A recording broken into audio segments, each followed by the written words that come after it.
राजस्थान के गांव से उपराष्ट्रपति आवास तक की यात्रा में जगदीप धनखड़ ने हर बार चौंकाया है। अब उन्होंने विपक्ष की संयुक्त उम्मीदवार मार्गरेट अल्वा को हराकर सबको आश्चर्य में डाला है। राजस्थान के एक गांव के किसान परिवार में जन्म लेने से लेकर उपराष्ट्रपति आवास तक का सफर, यह सफर हर किसी को एक सुखद एहसास देता है, चौंकाता भी है। जगदीप धनखड़ जिस प्रकार अपने निर्णयों से कई बार पश्चिम बंगाल की मुख्यमंत्री को चौंका देते थे, कुछ वैसा ही उनका सियासी सफर भी रहा है। वर्ष 2019 में पश्चिम बंगाल के राज्यपाल के रूप में उनकी नियुक्ति ने सभी को चौंका दिया था और अब देश के नए उपराष्ट्रपति के रूप में उनके निर्वाचन ने भी सभी को आश्चर्यचकित कर दिया है। 71 वर्षीय धनखड़ को शनिवार को भारत का नया उपराष्ट्रपति चुना गया। चुनाव में उन्हें 528 वोट मिले, जबकि उनकी प्रतिद्वंदी विपक्ष की उम्मीदवार मार्गरेट अल्वा को 182 वोट मिले। पश्चिम बंगाल के राज्यपाल के रूप में अपनी मौजूदा भूमिका से पहले 71 वर्षीय धनखड़ एक प्रसिद्ध वकील थे। उन्होंने राजस्थान में जाट समुदाय को अन्य पिछड़ा वर्ग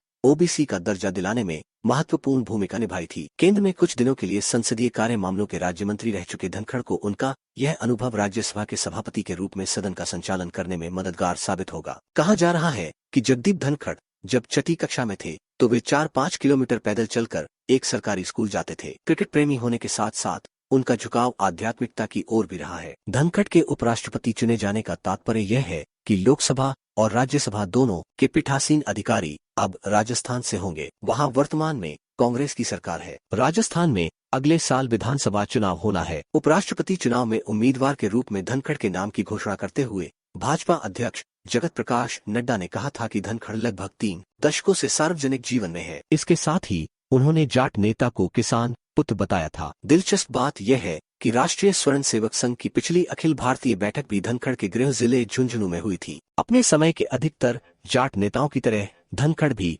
मूल रूप से देवीलाल से प्रभावित थे। उस समय युवा वकील रहे धनखड़ का राजनीतिक सफर तब आगे बढ़ना शुरू हुआ जब देवीलाल ने उन्हें 1989 में कांग्रेस का गढ़ रहे झुंझुनू संसदीय क्षेत्र से विपक्षी उम्मीदवार के रूप में मैदान उतारा था और धनखड़ ने जीत दर्ज की थी। धनखड़ 1990 में विश्वनाथ प्रताप सिंह के नेतृत्व वाली सरकार में केंद्रीय मंत्री बने। जब वी नरसिंह राव प्रधानमंत्री बने तो वह कांग्रेस में शामिल हो गए। राजस्थान की राजनीति में अशोक गहलोत का प्रभाव बढ़ने पर धनखड़ भाजपा में शामिल हो गए और कहा जाता है कि वह जल्द वसुंधरा राजे के करीबी बन गए। धनखड़ का राजनीतिक सफर उस समय करीब 1 दशक के लिए थम गया जब उन्होंने अपने कानूनी करियर पर अधिक ध्यान केंद्रित किया। जुलाई 2019 में धनखड़ को पश्चिम बंगाल का राज्यपाल नियुक्त किया गया था और तब से राज्य की मुख्यमंत्री ममता बनर्जी की आलोचना करने को लेकर वह अक्सर सुर्खियों में रहे। राजस्थान में झुंझुनू जिले के एक सुदूर गांव में किसान परिवार में जन्मे धनखड़ ने अपनी स्कूली शिक्षा सैनिक स्कूल चित्तौड़गढ़ से पूरी की। भौतिकी में